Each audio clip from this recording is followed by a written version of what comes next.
Hey everyone, welcome back to the Monday edition of the Goody Reader Radio Show. My name is Michael, and I'm joined by Jeremy Greenfield, fresh out of London, England for the book fair. How's it going? Good, good. I got back to my apartment at 1 a.m. last night, so I'm very fresh. So, this was your first London book fair. What were your overall impressions of the event? Well, I've been to quite a few large book fairs now in the past 3 years, and I love them. I think they're really fun. You're surrounded by books and bookish people, and if you love books the way I do, then it's a great time. As for how it compares to other events, I really liked it. I thought it was very manageable size. I thought there were a lot of people there that I knew, a lot of people there that I didn't know, so a good mix of people.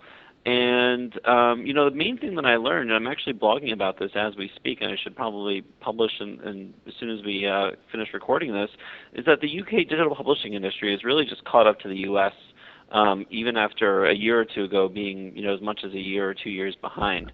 The sales there have really picked up. The readers there are very sophisticated, the customers, and the publishers are doing things that are as sophisticated, if not more sophisticated, than what publishers are doing in the U.S. And they're having, the same kinds of conversations that we're hearing over here. In one area, I would say that maybe they're a little bit behind in the way they think about marketing and digital marketing, but not far behind at all, if any. So overall, I had a great time.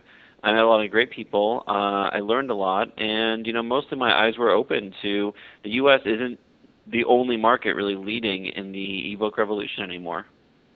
So, how do you feel that the UK lags behind the US or North America in general in terms of marketing ebooks and things like that? So, they're doing a lot of the same things that U.S. publishers have been doing, but for a little bit less time. So, focusing on building author platforms and using new kinds of digital marketing techniques and new media techniques. Using Facebook as heavily and consistently as U.S. publishers is not as ingrained over there as it is over here. I mean, they're basically caught up, but maybe they're asking the same kinds of questions that U.S. publishers were asking, 6 months ago or a year ago. So I would say largely they're at the same stage, but you might hear some conversations in the hallway that remind you of conversations that you heard in the hallway 6 months or a year ago at U.S. publishing conferences about, the use of Facebook and author platforms and other social media. So, right before the London Book Fair occurred, there was the Digital Minds Conference. You attended that. Yeah, and business conferences in the UK, from what I gather, are different than in the US. At least from what I've been told, and this one certainly fit that pattern. This had fewer sessions, a lot more emphasis on networking, more emphasis on thinking about sort of the bigger picture and bigger thoughts rather than the nitty gritty. And I thought it was an interesting conference. I got a lot out of it. There was a lot of talk about Amazon. I have to say that in the UK, publishers seem a little bit more willing to say things, to say negative things about Amazon that they may be thinking, and I think they're also more willing to say, positive things about Amazon they might be thinking. They're just more willing to talk about Amazon, maybe just slightly. But we had an author, Anthony Horowitz, as the keynote. For the Digital Minds conference, opening up the conference, and he was very candid about his thoughts on Amazon, as are many authors, basically saying he thought Amazon is evil, and I think he called Amazon bastards, but he also said he loves them and he uses them all the time, which I think is how a lot of publishers feel about Amazon. That it's a force to be reckoned with in the business. They don't always like how Amazon does business with them, but they absolutely need Amazon. And I think the more lucid and candid publishers will say that Amazon really has led the ebook revolution in the book publishing industry for a while now, and in a lot of ways has been great for book publishers, even as much as they may complain about Amazon privately. It's the villain you love to hate. Right. So, what is the deal with Amazon Publishing? I guess they announced that they're going to put 500 titles out, both in the UK and the US this year. And during the London Book Fair, Amazon was bidding on books, prospective books, authors, trying to get rights and things like that. What were your impressions there about Amazon Publishing? So I sat down with the head of international for Amazon Publishing, and her name is Sarah Jaden Gunter, and she it comes from the retail side of Amazon, bounced around different areas in Amazon, sort of one of these, talented executives that moves around and learns all the business and can sort of do everything, really an Amazon loyalist, who has always been interested in books and is learning the publishing business, like many people are over the past few years. And she was talking about this expansion and all the new books they're going to publish and how ambitious they are and all the hiring they're going to do. And really the main message of what she was telling me was that Amazon Publishing is going to be very author focused. And the reason I was asking her about this is because, Amazon has this sort of very passionate customer focus that you could see when you read about Amazon or you read Amazon things that Amazon writes about itself, or if you're a customer of Amazon, the company has low prices and very good customer service. And she says that she wants to take that to authors. But in a way, Amazon could look at authors as suppliers, and Amazon has not been as friendly to suppliers as it has been to customers, or at least as cuddly to suppliers as it has been to customers. So I kind of wanted to hear some resolution of that. When will the needs of Amazon's, the desires of Amazon's, paying customers conflict with the desires and needs of Amazon's authors? And I really wanted to talk eventually about, Kindle Direct Publishing. I mean, we saw the ACX Audio Exchange, which authors use and publishers use to create audiobooks, change its terms to make it a lot less attractive for the authors and for the suppliers financially. Yeah, they lowered Are we going to see any? Yeah, they lowered the royalty rates. They lowered the payments. Are we going to see that with Kindle Direct Publishing? Right now, Amazon Publishing is really making a splash in the author community by giving better royalties than other publishers and being very, very generous toward authors. Are we going to see that die down eventually as the company tries to get more margin and a more significant business out of it? It almost seems like the way Amazon treats authors, they treat authors differently than other suppliers, and you wonder if that's ever going to change. Well, I remember we talked about this before when they entered some new markets, especially in India. They actually had lowered the rates by half, and it didn't really. No one harpooned Amazon for that. It was just basically Amazon moved into India. Kindle Direct Publishing moved into India, and that's where it ended. But no one really talked about the royalties for Kindle Direct Publishing being cut in half. And you would figure that people would be jumping all over that story, lambasting Amazon for, shortchanging authors. But I think that Amazon, could be in the position to lower royalties. I think that people in the US would be the strongest against it. So I would say if Amazon's going to do that, they should probably do that in sort of their alt markets first, where they don't really have the angry pitchfork mob to contend with, and lower, basically if they lower global revenues and then get to the UK and US last, I think that they could manage that a little bit easier. Do you think Amazon's going to do it? What were your impressions? I don't really know. I mean, one thing, it's always hard to say what Amazon will or won't do. The rumors fly. One thing that I feel, and, I have no direct knowledge of this, is that Amazon isn't going to try to corner the book market and then raise prices on consumers, which was sort of one of the early things that a lot of publishers said about it. That said, Amazon has been strong-arming its suppliers throughout its history, and that includes publishers. Off the record, I've heard from many publishers saying that every year Amazon comes to the negotiating table with a stronger position, and it knows that the publishers really need it. Will it do that with authors? I mean, authors are suppliers for Amazon, but Amazon contends that authors are customers.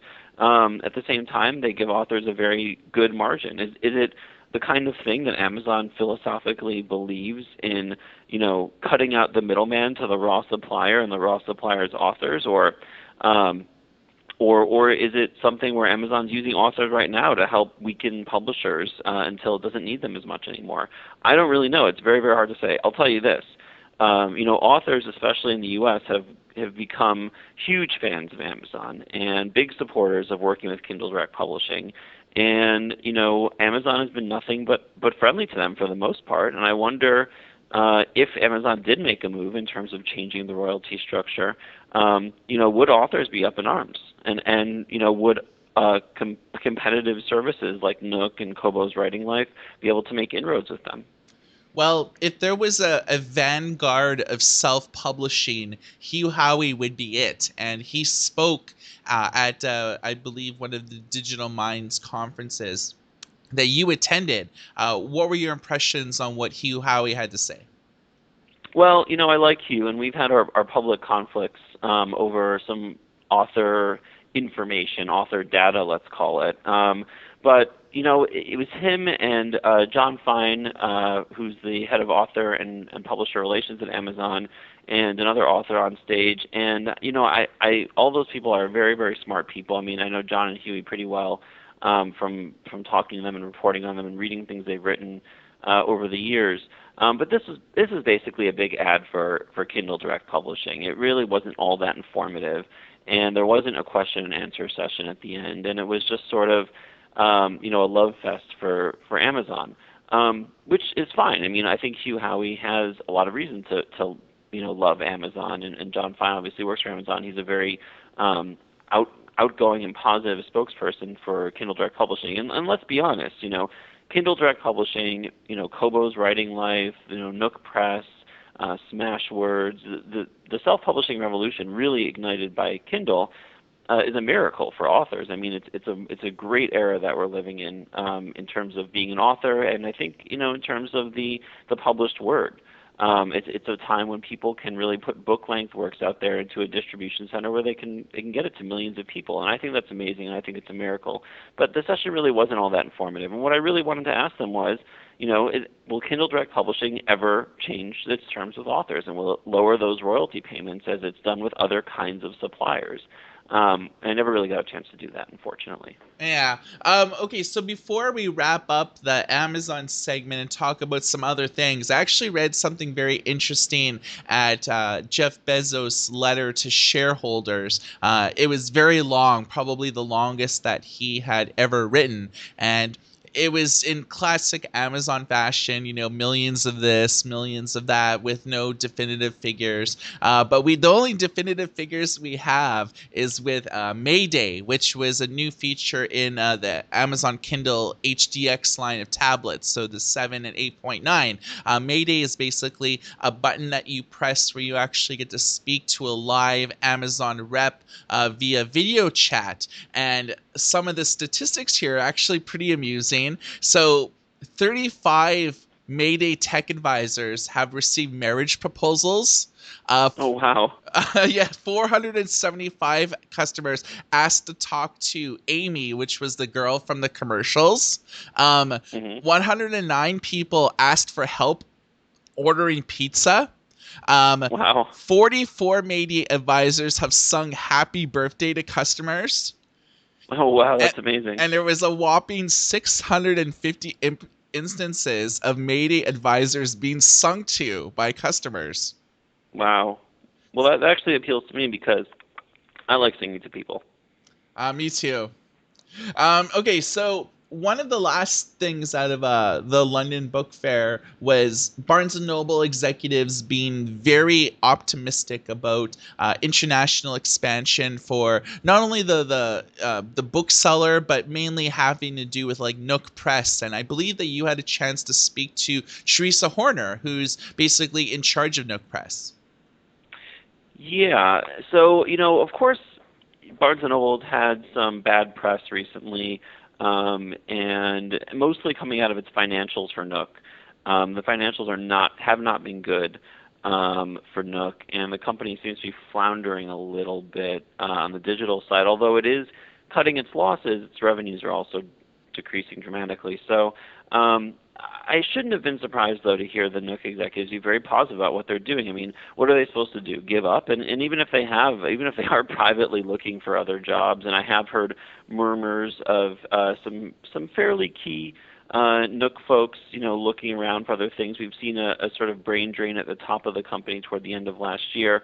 They're not going to tell me that, and nor should they. That would be very irresponsible of them. So they really painted me their positive version of the picture of what's happening with Nook, and they're optimistic that the international expansion is going apace and that it will be successful. I mean, the ebook reading market in many countries right now is very wide open. I mean, Amazon certainly has the inside track in most of the countries, if not all of them. But there are other players that could come in and do well, and maybe Nook figures out a way to get it right in some of these places. The interesting thing that we discussed, though, or in regard to Nook Press, was that not only are self-published authors using Nook Press to publish titles in places like Germany and France, but smaller publishers that Nook doesn't have the manpower to go to and form the kinds of deals that it can with the bigger publishers, are using Nook Press to get their books on Nook. It's just much easier. So it's not just for self-published authors, it's also for small publishers, which Nook doesn't really have the manpower to get to. And they themselves maybe don't have this level of sophistication to do distribution deals with Nook, but they want to get their books up quickly and efficiently. And so Nook Press has been a good conduit for that for them. It almost feels like with this whole international expansion, I've heard this song and dance before. If you remember, former Nook CEO almost this time last year said that by the end of the year they're going to expand into like 12 different markets, which never really materialized. He was ousted, and so it almost feels like I've heard this before, and every time Barnes and Noble is talking about expansion, it's almost like the same song and dance year in and year out, but there's really no movement on that front unless you count for their deal with Microsoft, where they had a Nook app for a while that was basically their gateway. And if you look at Nook Press, the only way that people could read self-published titles via Nook Press is via the Windows 8 app. And that app is actually going to be shuttered by Microsoft in a few months. So where does that put Barnes and Noble with their distribution of content? Because Microsoft is basically developing their own reader app powered by Barnes & Noble, and Microsoft has said that Barnes & Noble has to shut down their Windows 8 app, and instead of developing on their own, they're going to be developing for Microsoft, so Microsoft will pay them a little bit more money on top of that $300 million that they already committed to them to have Barnes & Noble develop for them. So this is an interesting conundrum, because as Nook Press expands, if the only gateway is their Windows 8 app and that's being shuttered, by the summertime, where does that put Barnes and Noble customers to be able to actually read the content? Because Barnes and Noble doesn't market e-readers or tablets in those markets, and even if someone in France bought a Nook e-reader, they can't connect up to the France store because there is no France store, and Nook Press titles for France are intermixed with like Nook UK. So it seems very convoluted right now to me. What are your thoughts? So the way that the executive spun this for me was that this is a very positive thing for the company. I don't know about the readers who have already invested in the platform, but basically they are going, in their mind, from being this third-party app that you have to download to being the books section on the Windows 8 platform. And they believe that that puts them in a much, much, much stronger position in terms of people buying the tablets, which, who buys these tablets anyway? Nobody's buying them, to having them actually use the app, rather they have to download the app and then sort of, figure it out from there. So, I think that they see this as a positive development for the distribution of content via the Barnes & Noble and Nook platform. Clearly the branding isn't there, but, Nook doesn't really have consumer brand in any of those countries anyways. So my question is then, do you think that we've all heard that Barnes & Noble is going to be releasing new tablets this year? They've publicly said it at shareholder meetings. It's public knowledge. Do you think that the next generation of Nook tablets will be running Windows as part of the Microsoft deal, but if it runs Windows, it will allow more customers in these countries that Barnes & Noble wants to expand to be able to purchase Nook devices to read those Nook titles? That's a really good question. I don't know the answer to it. If I had to guess, I would guess that it's going to still run Android. That Nook is, that's what they've developed on. That's what they've been familiar with. They've developed their own marketplace, although they've moved away from that in the past year or two. So I think that that's probably what they'll do, just because that's what they've done.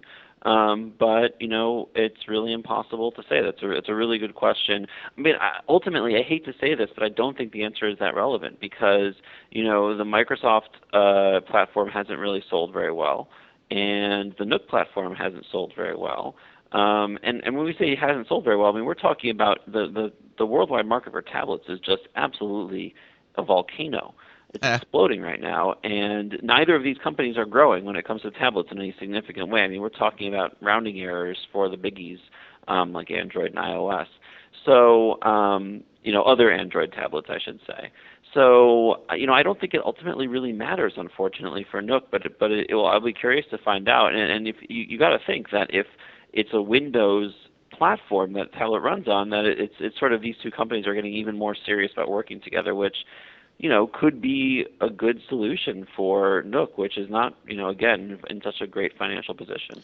And I agree. I think that the way that I see things is Barnes and Noble hasn't really put out a new tablet for this is almost getting on his second year. They didn't really do anything in 2013.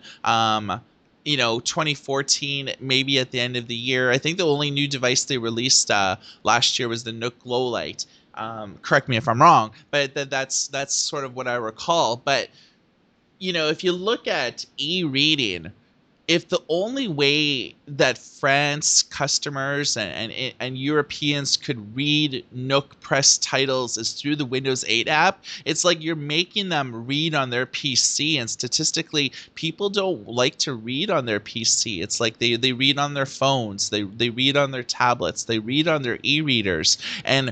But with this like expansion, Nook is basically alienating its entire European customer base, other than the UK, because they sell e-readers and tablets there and have a UK store. But everywhere else, as well as their future expansion plans, they're basically saying you have to read on your PC or you have to buy like a Windows tablet from our competitors. So you have to buy a Microsoft Surface, or you have to buy like an Asus, or you have to buy whoever else is thrown down with Windows. But you're not. I see Barnes and Noble is missing a golden opportunity by not marketing its own devices in those countries.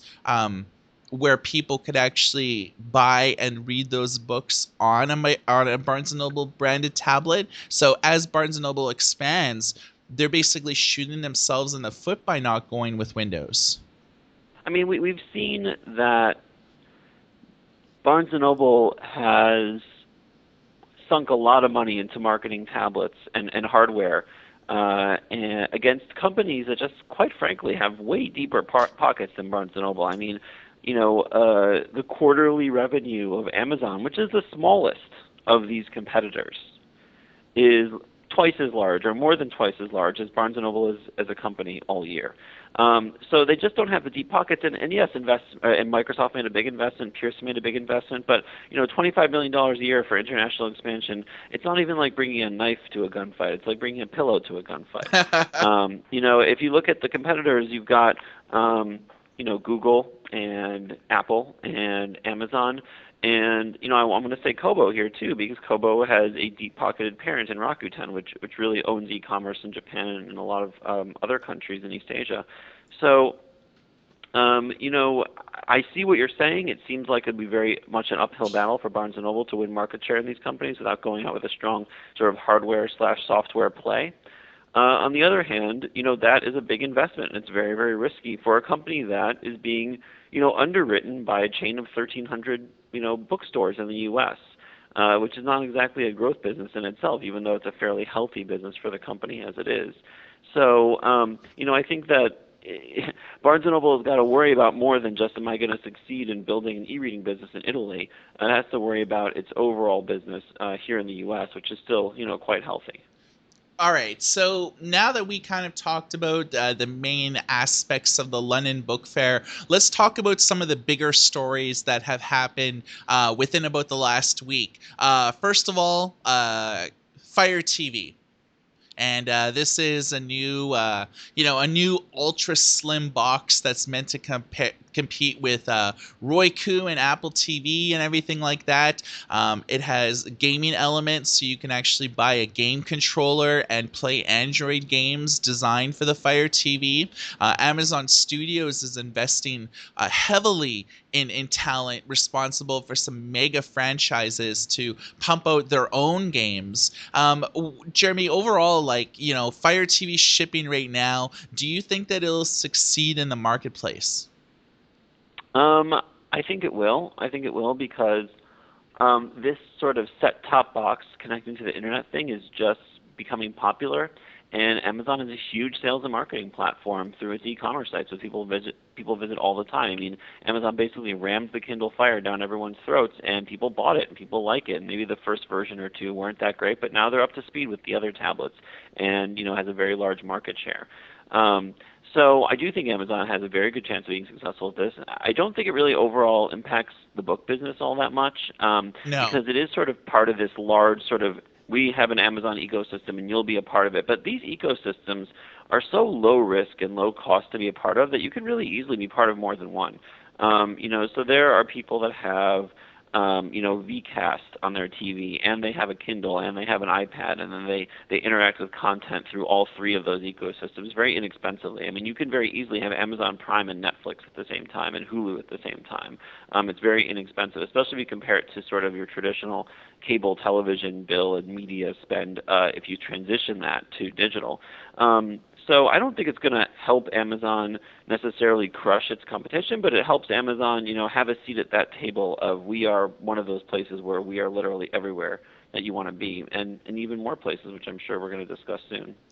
Yeah. Speaking of more places, probably the biggest story in digital, I think, is Amazon purchasing Comixology. Now, for those of you that don't know, Comixology is the largest digital comic distribution platform. They have arrangements with DC, Marvel, Archie, and a number of mega franchises. So not only does Comixology sell the comics, but they've also developed the apps in which you can buy and read comics for Marvel and DC. So when you download the Marvel Comics app on your iPad, it's actually powered and designed by Comixology.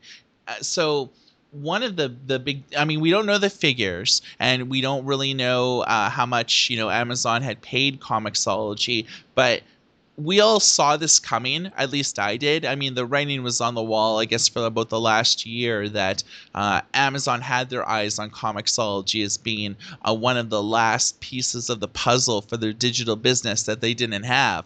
Comixology Guided View was probably the most polished, which allowed you to basically read comics frame by frame, as opposed to just having all frames displayed on your tablet at the same time. And Amazon had made their own, but it really sucked. So I could really kind of see Amazon using this guided view technology not only in their own comics, but also in PDF files as well, to be able to isolate frames a little bit more concisely. Before we get into the nitty gritty, what are your impressions of this whole deal? I think that you nailed it with the technology side, but I think the larger and more obvious play for Amazon is, gobbling up market share in digital comics. I mean, as far as I know, there are two major players, Comixology and Marvel. And Comixology is rumored to be a nine-figure company right now. That's not nothing. And Amazon wants that market share. It's not a huge part of Amazon's overall business, but in terms of its digital business, its digital content business, that's going to add a nice piece. And I think Amazon wants to, it not just wants to play in that market, wants to be a significant player in that market, and no better way than to buy up the most significant player right now.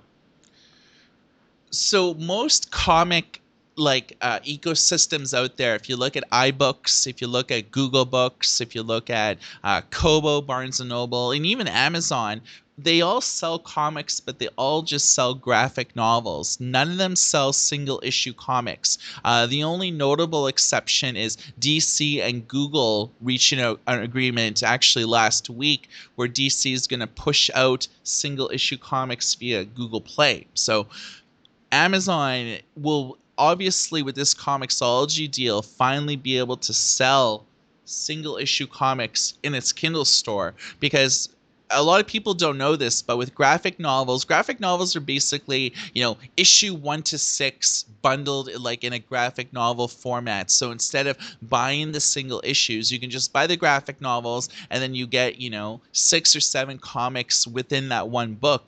Well, by the time you buy that book, it's a little bit outdated. So a lot of people buy single issues to keep on top of the story. So every week or every 2 weeks, if you're following like a big series like Avengers versus X-Men or Day of Ultron, or these big things, Fear itself, these big events that take like 6 or 7 months to from inception to a final conclusion, the comic lovers, will use Comixology to buy each issue the day it comes out. Whereas a lot of the ecosystems, you got to actually wait like 5 or 6 months before the series concludes, before the graphic novels are released. So it kind of alienates the most serious comic lover. So with this Comixology deal, I could see Amazon finally appealing to those serious comic lovers and actually be able to have like a wider distribution platform than Comixology had on its own. But my question is, why did Amazon pull the trigger and buy Comixology? Why didn't Apple do it, or Kobo or Barnes and Noble do it? They were pretty well one of the most strategic acquisition targets in digital right now. I mean, on their own, they've been doing gangbuster business since like 2007. They're based in New York. They've expanded to the UK, to France. They're doing very brisk business. My question, Jeremy, is why did Amazon pull the trigger and not anybody else? Well, I think that there is that's a good question. I think there's a good obvious answer. This is the kind of thing that Amazon does well, and that those other companies don't do the big sort of content distribution acquisitions the same way. Google seems to really is almost a conglomerate with all the different kinds of technologies that it buys. I think Apple is very, very similar, and Apple sort of is very selective if you look at its acquisition history over the past 10 years, very high-end, very future-thinking technologies. Amazon has been the company that's really said, look, we're going to just buy this platform, and we're going to bolt it onto what we've got going on. I think Goodreads is a great example Yeah. of doing that. I think buying, some of the lists of some of the publishers that it bought when it's first launched Amazon Publishing, that's a good example of that. I don't think Amazon needs to have the company be a 100%, cultural and technology and branding fit for it to say we can make something of this and make those acquisitions. So I don't see a company like Apple going out there and making that acquisition necessarily. Probably in Apple's DNA is the idea that it can build it better if it wants to. And Apple does have a comics play. So to me, it makes sense that Amazon would be the acquisitor here. The only other company that I could see that would sort of kind of make sense would be Barnes& Noble. But Barnes& Noble, as we've seen time and time again, has squandered opportunities to make the right acquisition at the right time. Yeah, no, totally. And I think that that's like, I would probably say just Barnes and Noble management is not forward thinking. It's like it's cheaper and more effective just to maintain whatever depleted market share that they have, or the status quo, rather than saying, let's spend the money and buy this company that, grew organically and is the biggest player in digital comics. Why do that when we could just, release new ebooks every month and, maybe expand Nook Press? It's, I don't know. It just seems like time and time again, just Barnes and Noble and Kobo too. They just like miss all these opportunities to grow their business exponentially. And instead of like focus on acquiring content that they could basically make proprietary and not make available anywhere else, it's like, let's expand it to this new country. Let's do this, instead of like growing their business. They're just focusing on expansion. And I don't know if that's the right play. I don't know either, and I don't want to say that the executives aren't forward thinking. There are probably lots of things going on around these decisions that we aren't necessarily aware of. Really? But it's possible, yeah. It's But possible. I just don't like to jump to those kinds of conclusions without really knowing. Yeah. But it's also very likely that they just can't, they don't have the deep pockets that Amazon has, or maybe it just wasn't part of the company's strategic fit. It may have a different overall strategic thinking. But I would be very surprised if they were completely in the dark as to these things happening. It was rumored that Barnes and Noble was going to buy Goodreads at some point, and that fell through. So I don't think we really know for sure. But that said, it is very tough luck for Barnes and Noble to go through these things. Okay, so one of the things that about this deal that I'm kind of worried about is if Amazon shutters Comixology and just integrates the platform into its own ecosystem. What does that mean for, like we kind of talked about all during the show about Amazon prospectively shortchanging indie authors, with being very aggressive in getting better deals out of the publishers, for the wholesale model, which was how Amazon really started its tangible book business and then its ebook business. You have a contract with a publisher, you sell a ton of titles, and then it's time to, I think we should get $1 less a title, and they're super aggressive in that. So do you think that Amazon is going to be very aggressive with comic book publishers, saying that, we want better margins, you're going to give us this content at cheaper prices? I don't see why not. What's the point of acquisitions? You don't just buy a company because you like it. You buy a company because you think that it's an investment that eventually someday will pay off. So one of the ways that you make investments of companies work is that you find ways to make the companies more efficient, and one of the ways is to drive down costs. You drive down costs by having your suppliers charge you less for what they're giving you. So I think absolutely that is a very likely scenario, that maybe not right away, but at some point in the not too distant future that we will see that these publishers get charged more.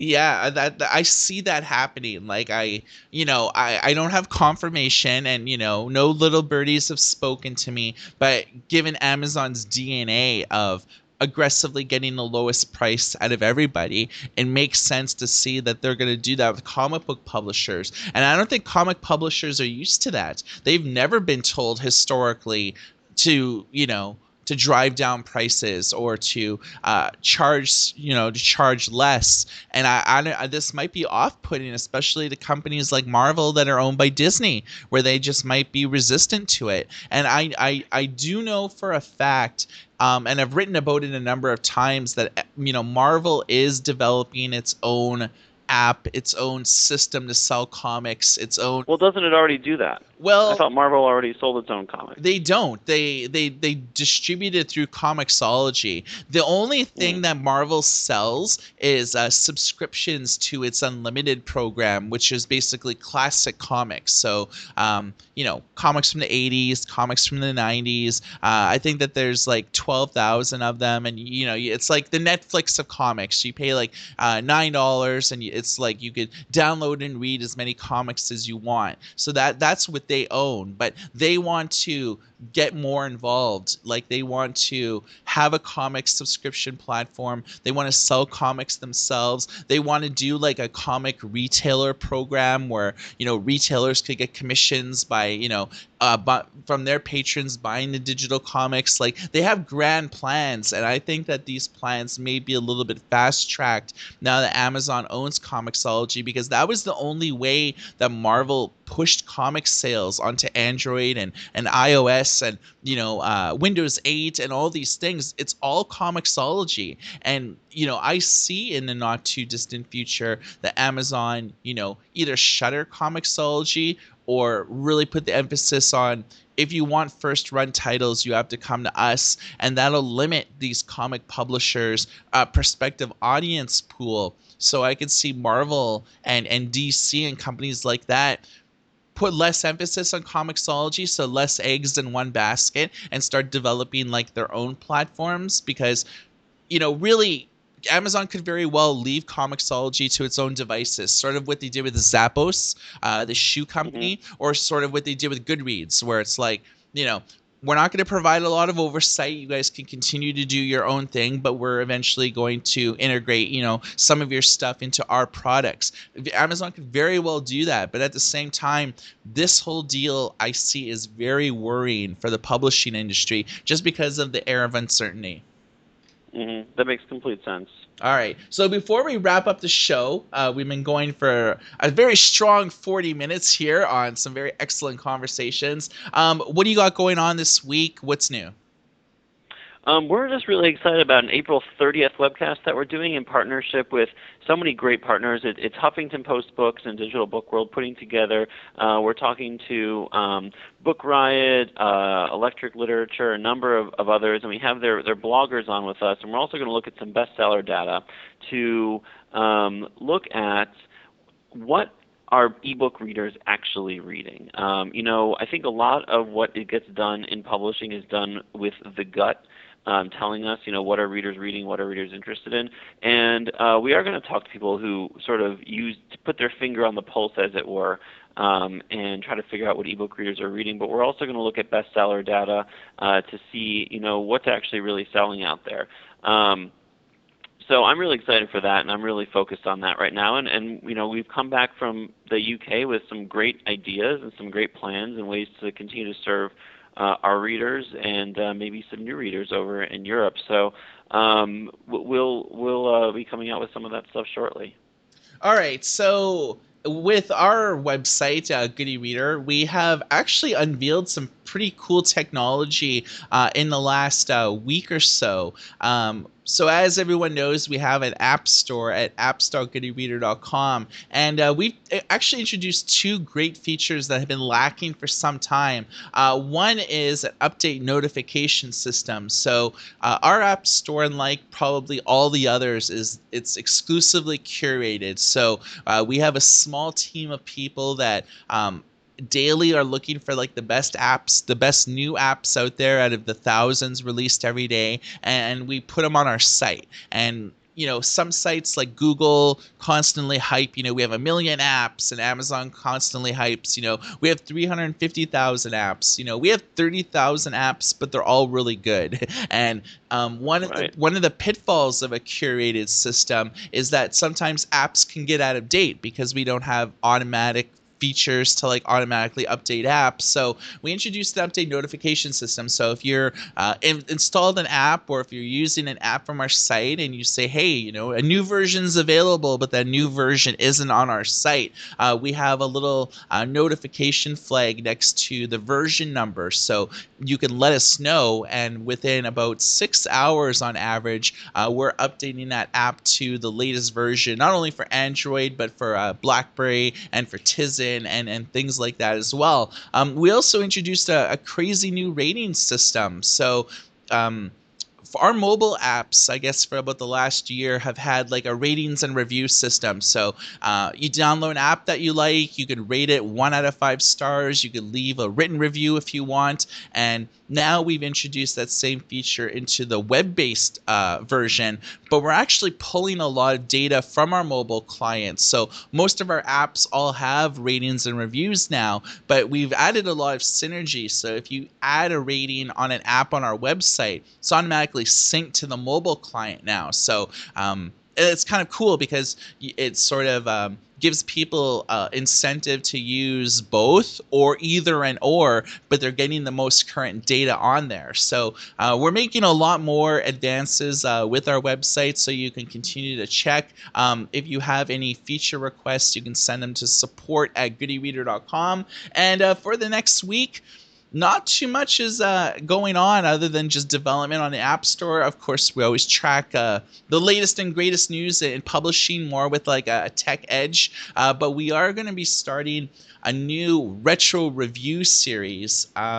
Probably next week, where we're going to take a look at some of the e-readers of yesteryear and give modern reviews of them, because companies are still actively selling this junk, even though it's maybe like 3 or 4 years old. So we're going to kind of approach these reviews with fresh eyes and give you a perspective if it's a buy or if it's a miss. So you've been listening to the Good Reader Radio Show with Michael and Jeremy Greenfield of Digital Book World. You could leave a comment on this video or on this audio podcast if you have any questions or concerns. If you're listening to this on iTunes, you could visit goodyreader.com, or you can visit Digital Book World. So for Michael and Jeremy, everybody take care.